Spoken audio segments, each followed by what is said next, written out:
Hello and welcome to our webinar, Sustainable Family Governance Models in an Evolving Environment, brought to you by Wealth Briefing in association with Jersey Finance.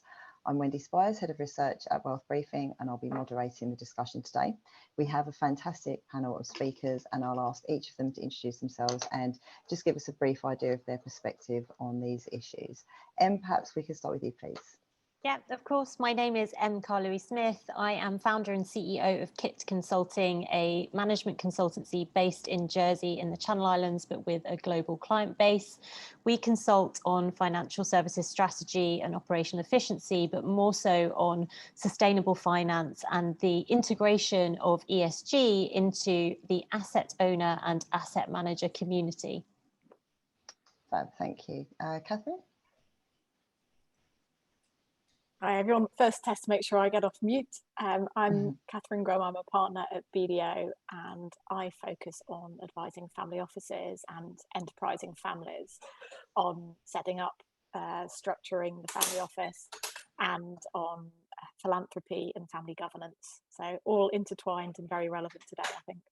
Lovely, thank you. Richard? Yeah, I'm Richard Joint. I'm Head of Family Office Services at Ivan. I've been involved in supplying family office services either in a single family or multi-family office setting for nearly 20 years. And so governance is a subject matter which comes up in virtually every one of those situations. So it's a subject I'm highly interested in. Fab, thank you. Rupert? Hello, Rupert Phelps. I'm the partner leading the Family Wealth Group at Smith & Williamson. And we integrate all the services we've got for family-owned businesses or investing families, whether that's tax accounting to the families, corporate entities, or family-owned businesses, investment management, financial planning. And my area is long-term strategic governance for these clients. Fab. And lastly, Warren, please.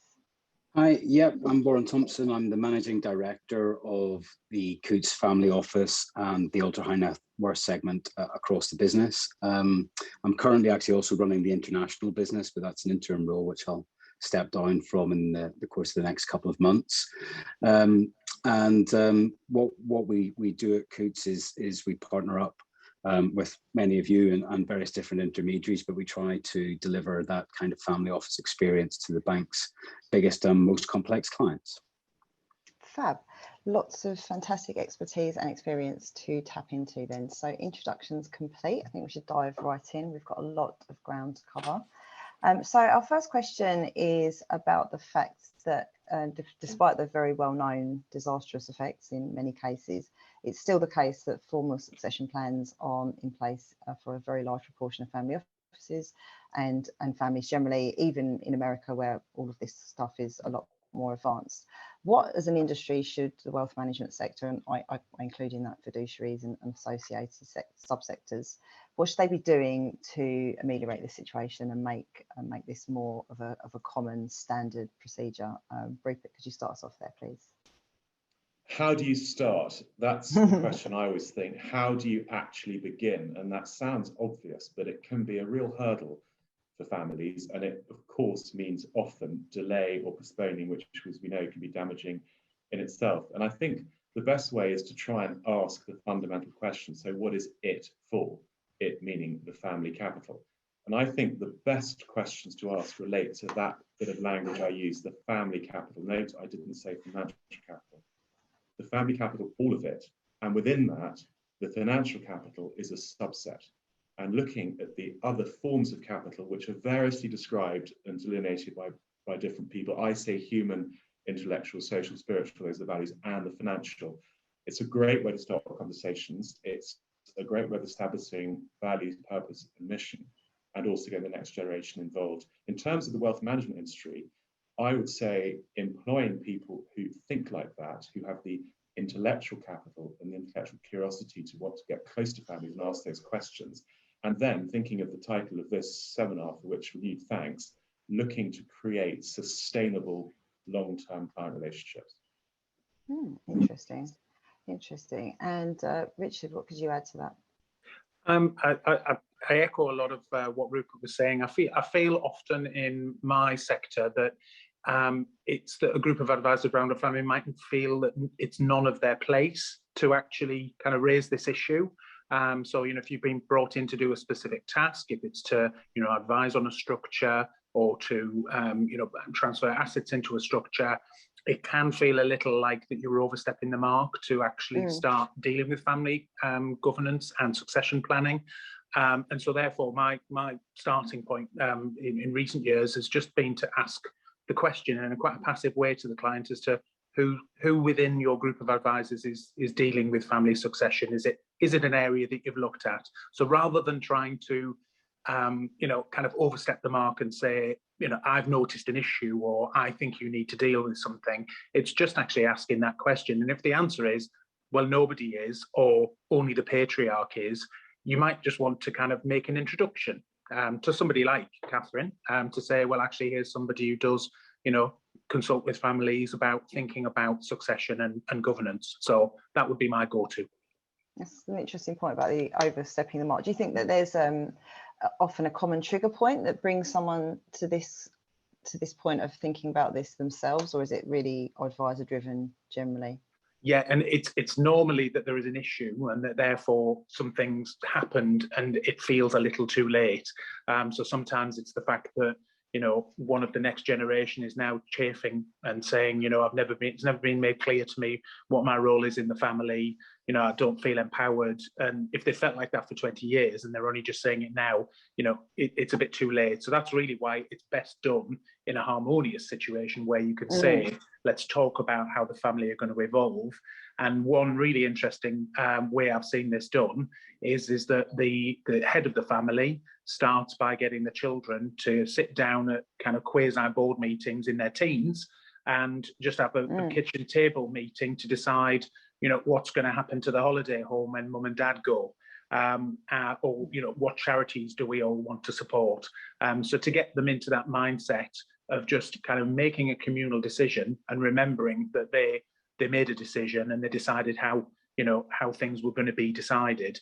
So I found that a really interesting starting point to kind of generate that, thought that families must communicate and decide jointly. I noticed, Warren, that you have a game very much like that on the Coutts website at the moment.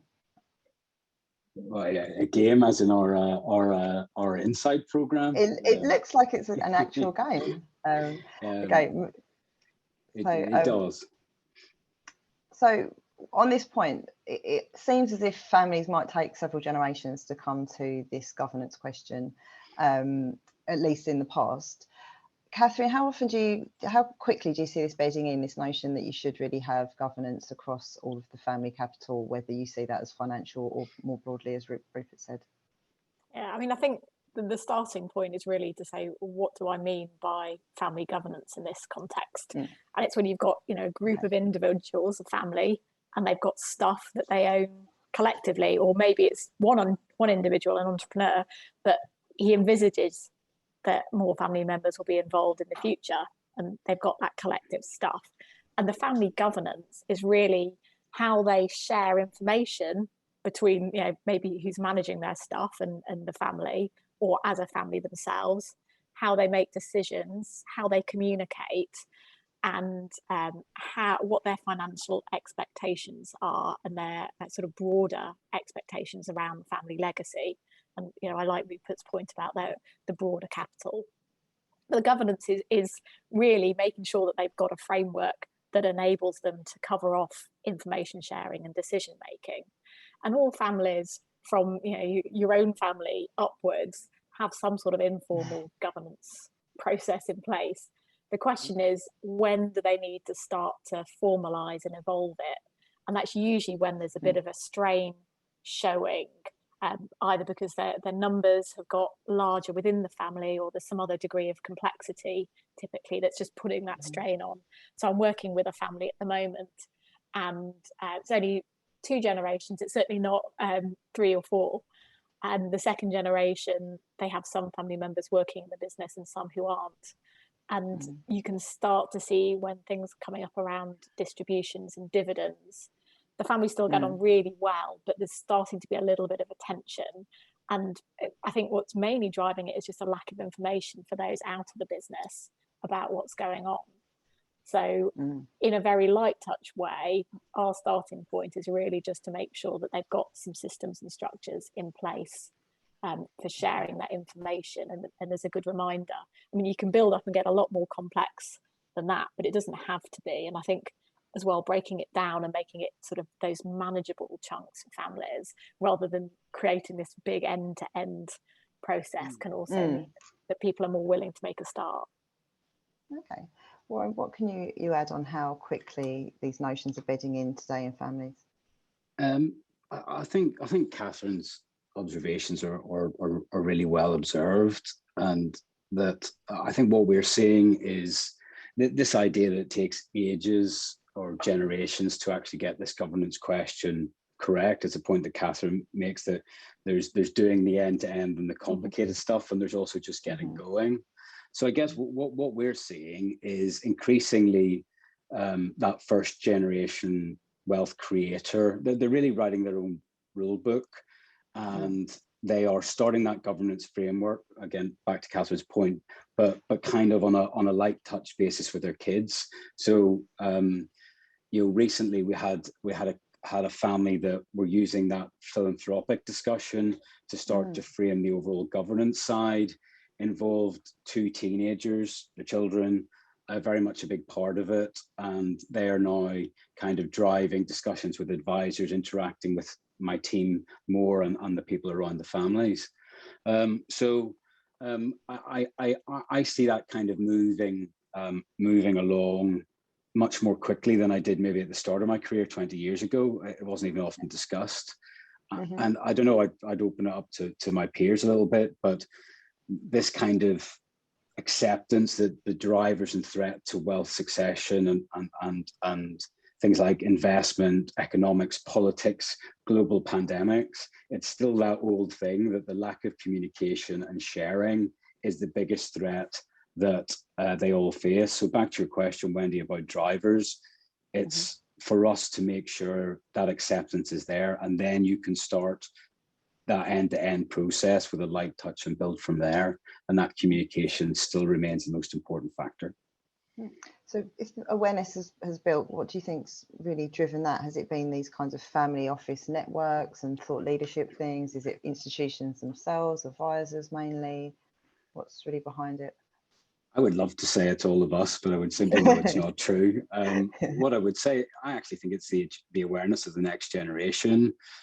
Free-flowing information, social media, climate, purpose, environmentally aware, forcing the agenda in brand choice, career choice, and they are bringing that new expertise and intellectual capital to the generation above them. And I see that as certainly the last few years, that has been a preeminent mover in our families engaging more deeply in the conversation.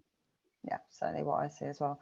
So we've often got this situation where you've got disparate branches of the family, generational differences, geographical dispersion, could be coming at it from very different places.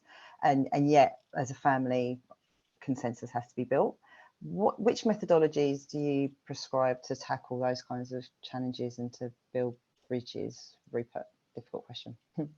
I have an abbreviation I use when I'm writing notes or looking to advise a family on its strategic governance, and it's CG and FG, corporate governance and family governance, and there's an arrow pointing in both ways. And I'm convinced that either has so much to teach the other and inform the other.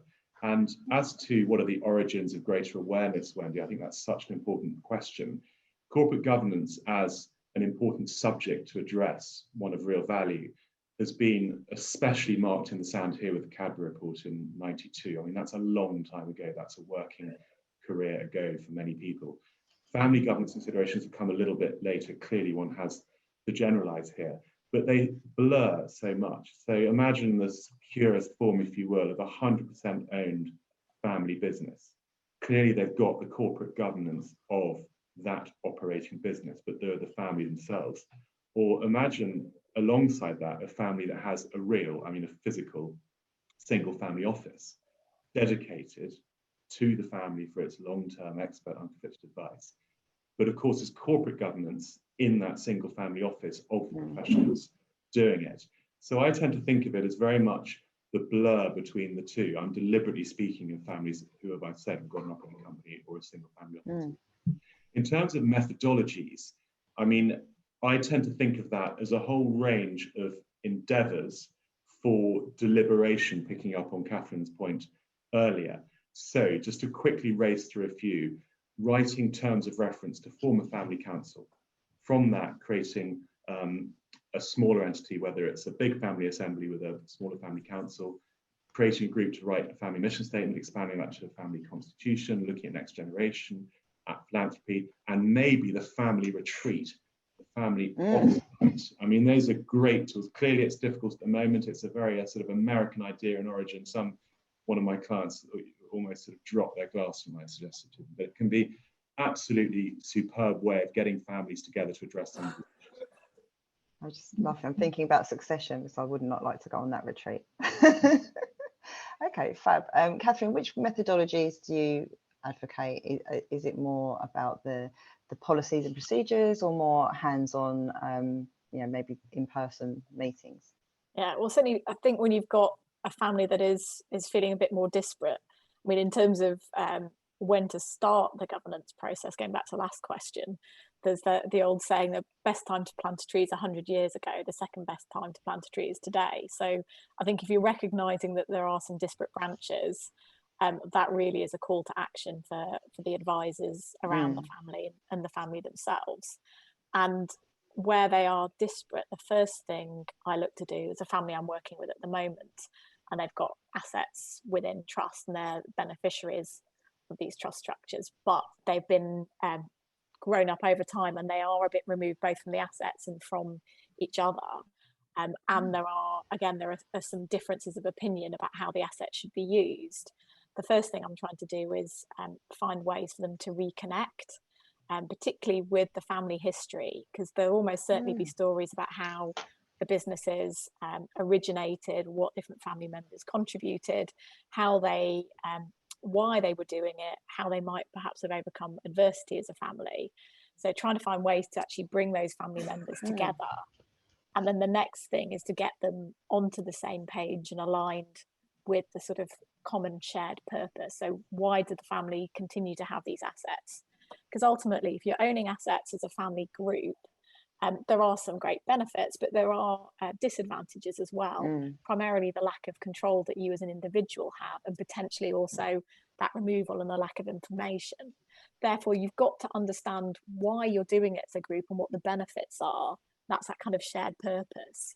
And if you can agree on what those broader benefits are, then it's much easier to look from that and then to start to make more specific decisions. And you might then go on and build policies or other things, depending on what the family need, once you're all on that same page.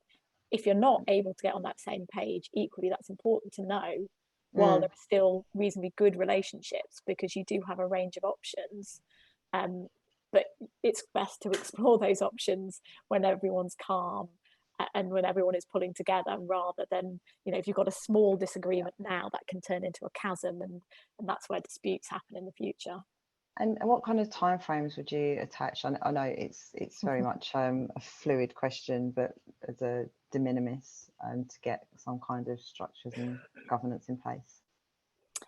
It really depends. I mean, at the moment, I think things are taking a little bit longer. It's easy for people to come together on Zoom, but in terms of actually bringing everything together, I think people need the catalyst of the face-to-face meeting, I'm finding. So that skews things slightly, but it depends how far apart they are and what they're doing. There's one family I started working with at the beginning of this year, and that was a brand new relationship, and we're now putting the agenda together for the first family meeting, sort of post having thought through their vision, that establishing that sort of platform and building the kind of principles that they want to use.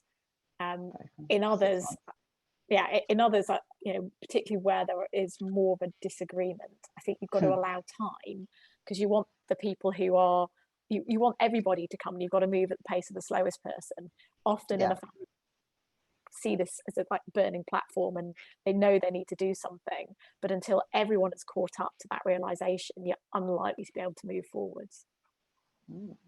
So on to the topic of asset holding structures.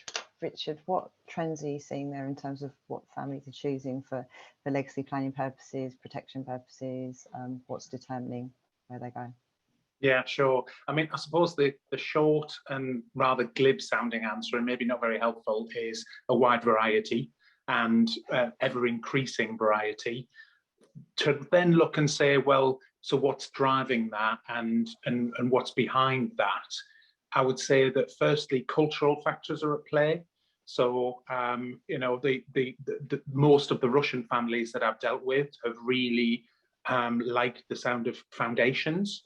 And so for me, the Jersey Foundation has started to come into its own with those kind of very ultra high net worth families who feel as though that they want to have a level of influence as kind of guardians or founders, or perhaps as an investment advisory committee or something like that.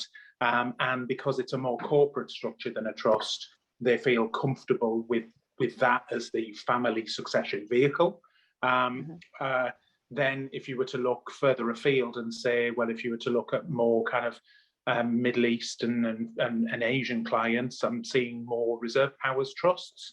You know, they understand and welcome the trust concept, but actually they want the new type of trust, being the reserve powers one, where they can actually issue instructions. And then another area that I've also seen is a hybrid structure between kind of a traditional private client type excluded property settlement, but then has within its structure a private fund structure. And that allows for a new breed of high net worth who are very interested in private equity, would like to build their own private equity operation, and as part of that want to set up a kind of a partnership type fund structure so that they can incentivize the professionals who work in their private office, looking for deals, executing deals, and also provides a platform for them to be able to invite family members in. So although, you know, a larger array might sound, as I say, quite glib, actually, there's quite a few things driving that, both cultural and type of investment families are interested in. Yeah, definitely. Catherine, does that marry with what you're seeing in terms of either regional tastes or entrepreneurial inclinations? Yeah, I mean, I'd certainly agree with everything Richard was saying. I think just to bring us a different perspective, for the UK-based families who might not be looking at some of the offshore structures, we're still seeing, particularly where there are family businesses, and creating trust structures, or in other instances, looking at family investment companies. And you know, they're looking to do these because there is a group of individuals and a group of assets, and therefore they need to have some sort of legal ownership structure really to manage the succession around those primarily. I think one of the keys when looking at the right structure for a family, you know, whether there should be a structure, given my points about the compromises you make with that, it's really to make sure that the structuring doesn't get in between the family and each other, or the family and their assets. You know, trust is a prime example. When families are creating trusts, sometimes they can slightly lose track of ultimately what the purpose of the trust is, which is really to provide for future generations and hopefully to improve their quality of life. And it's something that's done, actually, when you think about it, with a lot of love and thought. But that doesn't always translate when recipients might receive a distribution from a trust, you know, straight into their bank account with just, you know, a one-liner and the bank statement. And so a lot of the work, if they are trying to create a legacy, is to make sure you can track back to the emotion that sits behind it. I mean, when you were talking before about drivers, you know, one of the drivers that I'm picking up a lot in conversations at the moment is the fear in the senior generation about the harm that the wealth that they've created could do for their heirs. And it's such a strange position for them to be in, having worked so hard to get to that point. And are then worried about creating entitled heirs and what the money can do. And actually, if they're able to, as part of that succession and structuring process, convey a bit more emotion around what these assets are meant to do, and broaden it out so that they understand how this fits within the broader family legacy. And you know, again, going back to the point Rupert was making about family capital, the other facets of what they're trying to pass on to the next generation, then you are starting to lower the risk of entitlement. Because, you know, if someone gives you a gift that's come from your favorite aunt and it's part of an inheritance and there's a whole story around it, you would think about spending that money very differently to a lottery win that you just arrive and it just sits in your account. So it's trying to get that same sort of emotion and attachment through whatever structure you're using. Yeah, I totally agree, Catherine. And another example that I give of where you know, the actual family aren't talking to each other and communicating is that where they've put all of the kind of the power in the hands of the trustees, and you know that they're not communicating about what the shared purpose is. You can sometimes have the beneficiaries of a trust structure feeling disempowered because they're never actually sure what money they're going to get and why and what's going to be said yes or no to. And actually, if you consider that these might be people, you know, in their 40s, 50s, 60s with families of their own, you know, we're all taught in our professions to have, you know, our own financial responsibility. Actually, if your income stream is uncertain and you're not sure why or when it's going to come, that is disempowering for an adult, and that's not a great position to be in. Yeah, that's a very important point. Okay, so moving on to probably the most important theme of our time, ESG. So how do we see the sustainability zeitgeist manifesting in the actual investment strategies that families are deploying, and also how they run their own businesses? We've touched on this, but to what extent is it next gen influencing this, or is it, you know, across the board? Rupert, could you start us off there, please? Yes, thank you, Wendy. And necessarily talking quite broadly here, but I would just say that I think of it as next gens, plural, because the governance element of a business owning family especially could well be in their 60s or 70s. They could have adult, just grandchildren who maybe are chomping at the bit, hopefully not entitled.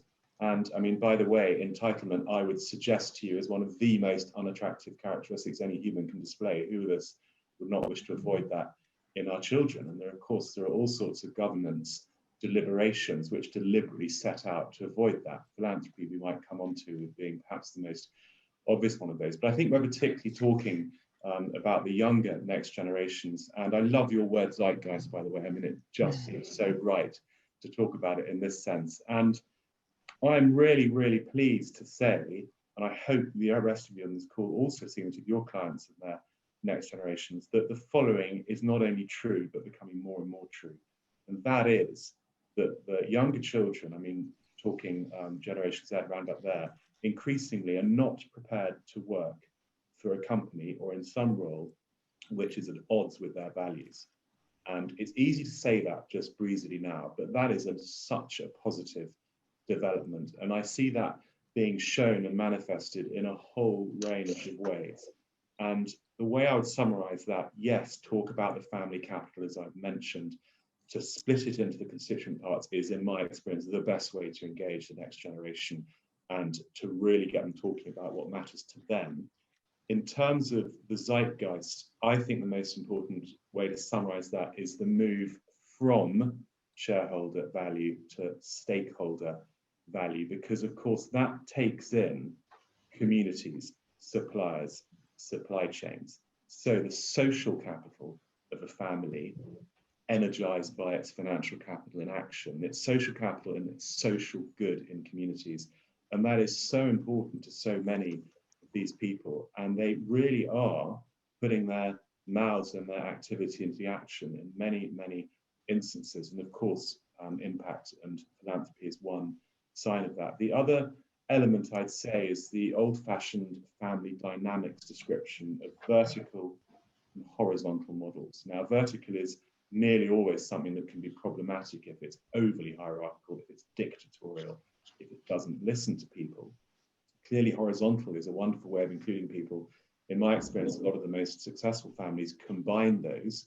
So vertical can be great if you've got, for example, a board of elders. We touched on younger people joining boards. That can be superb as well. So the elders are the generation beyond the governing one, but their corporate memory and their family history, we've touched on that, can be such a useful input into what's happening to a family in this sort of situation. And one exception to what I said, where vertical can be really good, is where you have the next generations, and I mentioned arrows earlier, and the verticals, not that we do it like this in our family, but where the youngsters actually feed up their ideas and what matters, and they challenge and they get involved. Very interesting. And what can you add to how sustainability is playing out in businesses and investment strategies? Yeah, so I mean, there's absolutely no doubt that sustainability zeitgeist has resonated with wealthy families in the same way that it's resonated across the world due to COVID. I think it's undeniable now that nature and society are intrinsically linked, and all of us as humans are starting to realise that and have realised it. In terms of investment strategies, looking at sort of the traditional asset classes, I think families, like all investors, have started to recognise the inherent risk, the ESG and the climate risk embedded in their investment portfolios, and it's very important for them to ensure that their conventional asset managers are managing that risk. When it comes to the private equity and venture capital space, the investments that they're making, again, they're looking for ways to engage with the level of ESG risk within their portfolios to ensure that the businesses they're investing in are really addressing those risks and managing out particularly the climate risk that's embedded in the potential returns that they can generate. In terms of their own businesses, picking up on Rupert's point around shared value or stakeholder value, whatever you want to call it, I think we're very much seeing this shift in entrepreneurship to create social enterprises, to create enterprises that have a wider value than just the shareholder. And particularly businesses that look to invest in the circular economy. I'm aware of one family who, and we talked about local regional earlier, this is quite an interesting case study, one family who has a very strong Mediterranean presence due to the way that their family wealth has been created, who have a circular business that looks to pay local fishermen to fish plastic out of the Mediterranean as opposed to fish. And that business is generating revenues. The money is being put back into communities to train fishermen in different ways to make a living, given the overfishing problems that there are in parts of the Med, but also the entire plastic problem that we have in the Med. So I think what's really interesting is we're seeing particularly these younger businesses that are being started by the millennial generation of these families, tapping into those themes of social enterprise, circular economy, and shared value for more than just shareholder value. And lastly, in terms of next gen influencing things, I think it is all gens. And again, to pick up on Rupert's point, that elder generation, the silent generation, very much has been proven through research actually by Legal and General Investment Management recently did some research on generational attitudes to ESG, very much proven to be on the social side of things. So they're looking at impact in social justice, social harmony, and that extends to the harmony of their own families. The governing generation, the baby boomers, are very much focused on governance and ensuring that their investments and their businesses are well governed. And it's the millennial and Gen Z generation that are the ones that are focused on climate. And it's such a lovely blend of different groups of focus across the generations of the family that I think can really mean that these families have a holistic approach to ESG investing and business creation. That's a lovely point. Excellent. So moving on to the practicalities of all of this, I think the taxonomy around ESG is still evolving. There's a proliferation of data providers, but still not enough that are giving enough coverage, etc. And there's a lot of nuance to deal with. How do families go about putting together a sustainable investment strategy which is comprehensible now and also future fit as well? Warren, could you start us off there, please, and I'll come back to Em. Yeah, I mean it's an interesting topic about how do you get going, what you look at, and kind of how do you deal with it. I mean, what we've seen a lot is both backing up the conversation with action. And making sure that clients are clear about how that works. So, for example, we have on our investment strategy, we have ESG themes embedded across how we run money in whatever construct. So it's there. This is important. We will help you and your family focus on diversity, climate change, establishing good working practices across the globe. And those themes will be picked up in the investment strategy that we run for you from day one, because it's important, rather than having that kind of conversation that it's kind of opt-in and we can do that. Now, clearly we can finesse it and do different things of it, but that is at the core of what we bring to our clients, is part of our culture and our purpose, and that's how we deliver to clients. But then what we've found is the using data and evidence, so making it a well-crafted debate about you can do good for the world and still have a sensible investment strategy. I mean, I think, if you drop into Morningstar and look at the data, I think for 2019, it'll show you that the world's most responsible investment funds, I'm choosing words carefully with M here, who's an expert in the field, but that shows, I don't know, what, 8 or 9% outperformance in 2019, when investment markets globally were generally up, and it was a good year. Also during the COVID crisis, again, responsibly investing funds globally showed that they were more resilient to that shock to the system. So I guess back to your point on how we try and make sure our clients are engaged. It's talking about it, it's proving the theory, but as an institution, it's backing those theories in the decisions that we make every single day and how we deliver to clients. It kind of, walk the walk and talk the talk, maybe, is the best way of looking at it. Great. And so given that every wealth manager will likely have a slightly different approach, every individual will have a slightly different approach, is there any way that we can make this systematized? Should you attempt to? What's your view on that? I think it all goes back to the shared purpose of the family in question, and this kind of speaks to Catherine's point earlier about really defining purpose, and everything flows from there. In my view, ESG investing for impact really needs to be targeting one of two big global themes. One, the achievement of the UN Sustainable Development Goals, there's 17 of those, and two, the achievement of the Paris Agreement to keep global temperature increases below 1.5 degrees. Otherwise, we will have a catastrophic impact on human life, biodiversity, the planet, and our economy. So if we're all behind the fact that achieving one of those two things, and actually one of the SDGs is climate action, is important, you work backwards from that and you figure out what you need to measure and what taxonomy and language you need to speak in order to have that impact through your investments. And asset managers all over the world are now creating their own proprietary methodologies to be able to translate those goals into those metrics and how they do things. And I mean, at the moment, there's no way to tell what's right or wrong, what's good or bad, but generally looking at the global taxonomies that are starting to be produced, things like the TCFD reporting metrics that have been introduced or will be introduced in the UK, the Task Force for Climate Related Financial Disclosures for asset managers, looking at asset managers that go beyond that and are starting to look at biodiversity impacts, as Rupert was mentioning earlier, looking at asset managers that maybe want to voluntarily adopt the Task Force for Nature-related financial disclosures when that framework is set up. These are all things that I think give us good clues as to how well and well-performing the asset managers are doing in terms of their ESG impact in line with one of those two big kind of global themes that they're trying to achieve.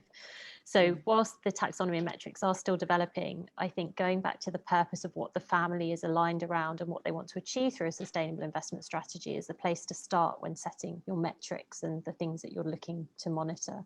And there's plenty of SDG aligned kind of measurement frameworks out there at the moment. There's a great free resource that's been created by the Impact Alliance, which was the result of the Impact Management Project's work, that looked at all of the various methodologies that were on the table from leading asset managers over the course of 2 years. And they've created a methodology that rates investment funds on their impact against each of the Sustainable Development Goals across a range of maturities. And they're building up a free library and database for people to go in and have a look to see how their funds are doing. It's more difficult on private equity and it's more difficult on VC investments and also just private placement of assets into real assets. But there are things building that families can look at to give them hints and tips of where to be measuring their impact. That's interesting, the dual lens. So I think what we've been circling around is that a lot of this nuance is actually a good opportunity to draw out values and have discussions among families. And I guess that might have been the role that was fulfilled through philanthropy in times of yore. So do we think that maybe as a tool for family cohesion, impacts and sustainability could have an equal place to philanthropy? Rupert, what's your thought there? I personally think, and this is borne out absolutely by my experience and then the experience of others that I know or admire or have heard of, that philanthropy is indispensable for families that wish to be long-term in any regard of that phrase. And even, dare I say it, they're not particularly kind families, because its ability to train, especially the next generation, in such a broad way is astonishing. And hopefully, if such a family haven't really thought about the social good, employing their social capital, that can then change, and you can really see changed behaviours and an opening up, perhaps, of children who've had rather narrow lives. Now, the way I think about this, I think of it as a spectrum. So here would be financial only, and then financial first, and then the ESG, sustainability thematic, and then the high impact, impact first, impact only charity. And of course, people would articulate that in various ways, but we're familiar with that language of the spectrum. And of course, where a family is on that with its various endeavours can change, it can meander around it. Something I would also assert is that sometimes, again, where do you begin? Families can just delay getting involved in philanthropy because they don't know where to start. Clearly, to talk our collective own book, there's a role for an external expert, facilitator, professional here. But delaying for too long is not the right thing to do, and one can start really small. That might be in a charitable piece, and then build it up, and that can be enormously helpful. In terms of assessing this and looking at the results, as you asked, Wendy, I would say, well, which results? If one looks internal to the family, the educative benefit of intelligently planned and engaged philanthropic activity can be transformational to a family for all the ways we know. And then there's the external to the family. So that's the social good, the social capital. It might be the new wing on the hospital by the factory. I mean, that's a fairly obvious example. It may or may not carry the family's name. There would be good reasons to do either of that. And what I would say in summary is that being involved in these sorts of activities, there needs to be financial capital, obviously, to fund it, but it shows a much wider appreciation of the family capital and their role in the communities, again, harking back to the idea that business does not exist in a vacuum and shouldn't be seen as something that's separate. It has a context. I mean, Em's given a superb, if I may say, evocation of what one could say of natural capital, of that world, all of it. And for families to see their business operations, that could be a services business, it could be a single family office, humans together working, to see that in context of their communities is crucial, and it will often transform for the better the behaviours and the outlook of the family as a whole. Yeah, very nice point. And very briefly, would you say that philanthropy may be supplanted by impact and ESG as a means to gel families together through their values, or are they two separate things, or maybe two separate poles of a spectrum that will still be equally loved and valued going forwards? I think the latter, Wendy, yeah. I think that they are very much two things that can work in parallel with one another. Philanthropy is enormously important, particularly when it comes to the diversion of capital into the achievement of the UN Sustainable Development Goals. So we have a $3 trillion a year funding gap to meet those goals over the next 10 years. There is $150 trillion US of global investable wealth in this world. To channel it into those things requires research, policy development, and research and policy development development require funding, and funding comes from philanthropic donations. For example, Make My Money Matter, UK campaign championed by Richard Curtis, designed to mobilise the 3 trillion UK pounds of pension assets there are in the UK into sustainable outcomes. That entire campaign is being funded by a foundation and through philanthropic donation. So I think philanthropy and impact investing, completely parallel worlds that can coexist very nicely. But what's important is that families start to think about philanthropic donation for the bigger picture issues, not just smaller scale charities or smaller scale projects, but actually thinking about how their donations can fund research and development into mobilizing these huge chunks of capital into solving the big issues of the world. So yoking them together. Okay, so moving back to the thorny issue of tax, Catherine, how far are tax considerations driving jurisdictional choices as opposed to things like global connectivity or intellectual capital, those kinds of things? What's the picture? Yeah, well, when we're looking about mobility, whether it's individuals or whether it's where to locate a family office, then there's a whole host of criteria, and I don't think it will surprise you or anyone listening to hear that tax is a relevant consideration on either of those fronts, but it's definitely not driving. Certainly from the conversations I'm having with families, it's not driving their choices.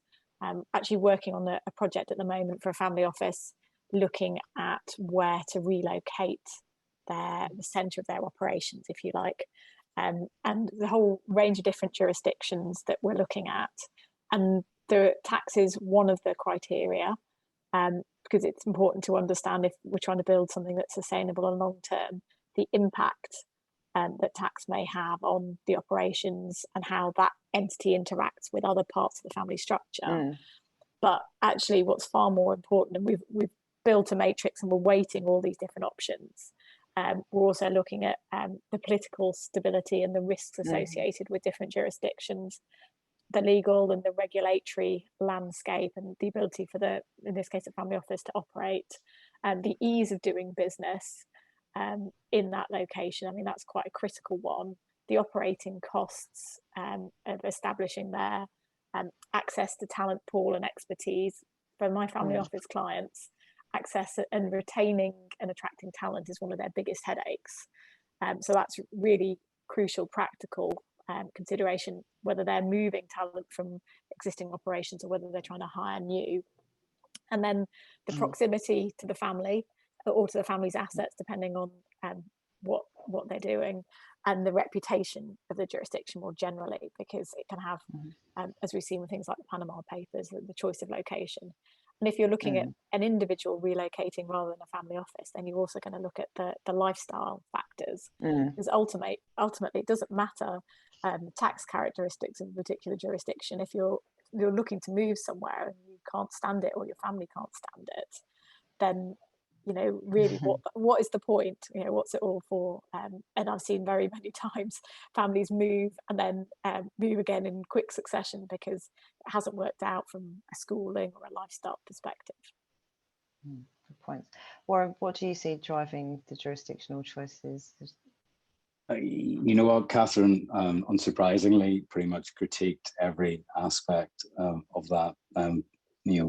Quite clearly. I suppose just to reinforce the bit that we're seeing increasingly is that acceptability of jurisdiction, where families or their advisors operate. I mean, you choose my language carefully, but Jersey is a wonderful place for families to do business because of reputation and governance and control.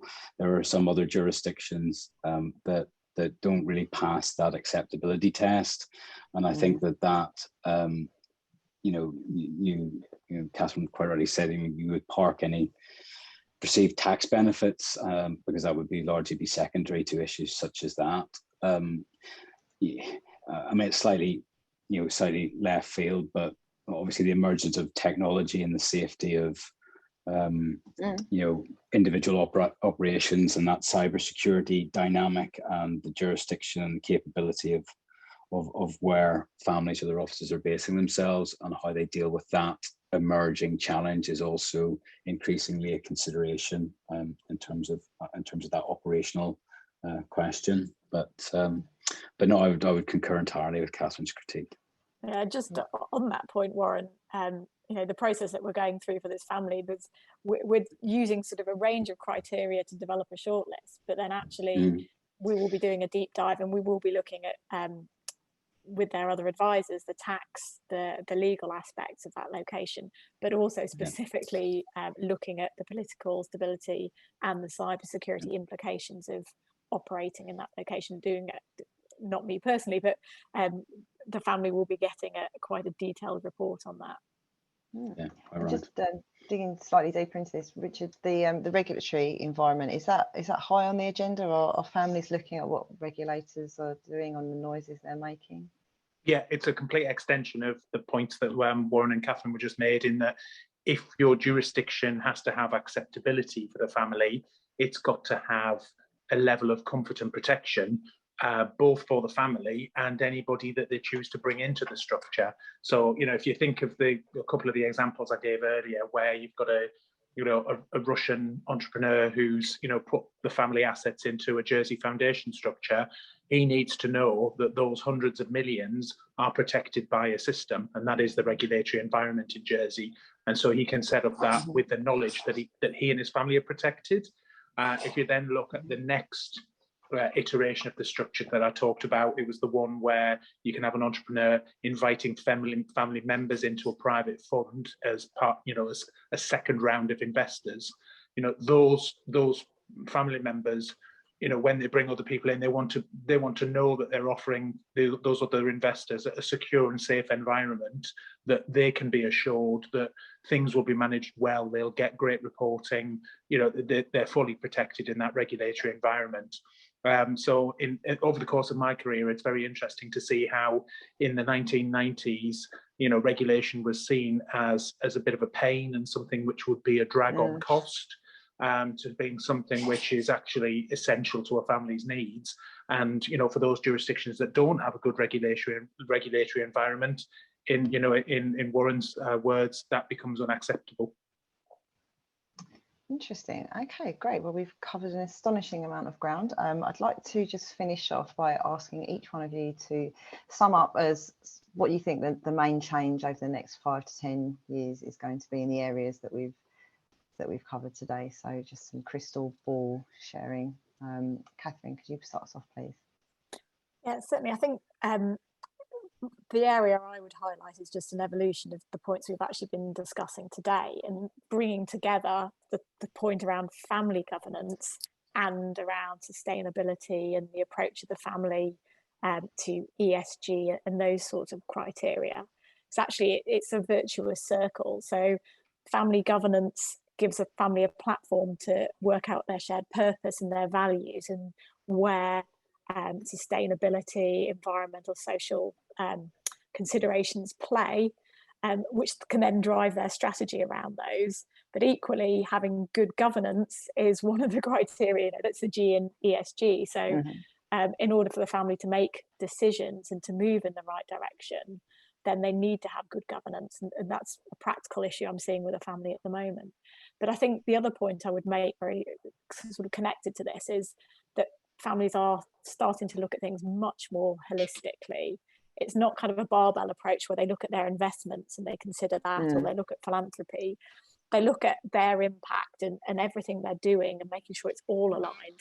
So actually, I am starting to see them review how the family office is set up with an ESG lens on. And for example, one family I've worked with for a number of years, when they were looking, they had operations in a few different jurisdictions, including one in the Far East, and they've actually scaled down what they're doing over there and increase use of technology instead, because of the implication of the air miles and the travel for them, trying to get to that centre. So it is starting to actually play out in literally how they set the family office up, not just in what they're doing with an investment or philanthropy hat on. Fantastic. That's a really good example. Richard, what would you build on from there? So I had the occasion a few weeks ago to be in a family council meeting where ESG and developing a family governance framework were both on the agenda at the same time. And one of the family members made something that I thought was a really powerful point, and I've been thinking about ever since, which is that, you know, if you're serious about ESG investing, you need to look at different factors to which you've usually used for your investments. So you don't want to be backward looking, you want to be forward looking, which is a complete different kind of way of reporting for an investment manager. You know, where is this company going, not what are its financial results for last year. Also, you need a different set of KPIs. You know, financial investing has always been about, you know, internal rate of return, return on capital, etc. When you are ESG reporting, you need a whole other range of factors to decide whether this is going well or not. You know, what goals does it meet, etc. And also the acceptance that, you know, you are going to need to evolve and change, because as the ESG movement evolves and change, your strategy is going to need to. And once they've been through all of that, they then said, we also feel that we need to apply the same principles to our own family governance, because that should be forward-looking. That needs a set of KPIs for us to track how we're doing. That those will be different to financial measures. And we've got to accept that there's going to be a level of learning along the way, and that whatever path we set, we're going to have to alter. And I just thought that was genius that they'd actually, you know, brought those kind of, you know, how do we plot this course to both of those themes, looking at those issues, and that's, you know, made me think that, you know, surely that's the way forward. Fantastic, a lot of symbiosis. What's your view on the next 5 to 10 years? Apologies, on mute. Unfortunately, I'm not sure we have another 5 to 10 years to solve things like our climate crisis and the achievement of our UN Sustainable Development Goals. So family money is going to have to start to follow institutional money very quickly to help us in our journey towards net zero as a planet. And I think this is one of the themes that we're going to start seeing in the private client space, where just like institutions, families are going to set themselves net zero targets to become net zero carbon or carbon neutral by a certain date. In order to do that, they're going to need to look at the contents of their portfolios, both their private investments as well as their public investments, and they can really utilize the tools that are out there in the institutional asset owner space to help them to do that. So I think 5 to 10 years is a critical period for global wealth, including family wealth, to help with our climate crisis and to achieve the UN Sustainable Development Goals. Following institutional money, that's a nice succinct way to put it. Great. Rupert, what would you say the next 5 to 10 years will bring? Thank you. Well, there's one factor that I think unites all the broad themes we've been talking about. So being not just sustainable, but regenerative, looking at effective governance, both strategic or corporate or family, looking at stakeholder values, looking at natural capital. All of these things need to have the following, and that's stewardship. It's a stewardship mindset with all the things we think there. And now my thunder's been slightly stolen by Em, because the call to arms has to be answered by private capital. It is needed for its raw financial power, for the intellectual capital it brings, the network effect, all of these things. And families, substantial families, are getting involved, and they absolutely must do. And this is the time now for substantial families to really play their part. And Warren, to finish us, what would you say your prediction for the future will be? Always a joy in going last and these big questions to close out. I think the thing that I genuinely believe, and it's linked to most of the other observations, is I think families will unite with purpose, with clarity about what they want to achieve. The next generations will have a louder voice than ever before, and they will be driving the outcomes and the strategies and influencing those on a level none of us have ever seen before. And I actually think that, I don't want to be too lofty about it, but that gives me belief that actually Em's observation that family money has to follow institutional money has a chance, because it'll be better understood with energy and focus, because it's that generational play that's going to make it successful. Lovely, excellent. That's a really nice note to end on, and neatly brings us to the end of the discussion. I should note that we'll be producing a paper off of the back of this session, and so I would urge everyone watching this to download that when it comes out in the third quarter. So all that remains is for me to thank all of our speakers for their expertise and time, and for Jersey Finance for their support, and of course for everyone watching this webinar now. Thanks, and see you again. Thank you. Thank you. Thank you. Thanks. Bye. Bye. Bye.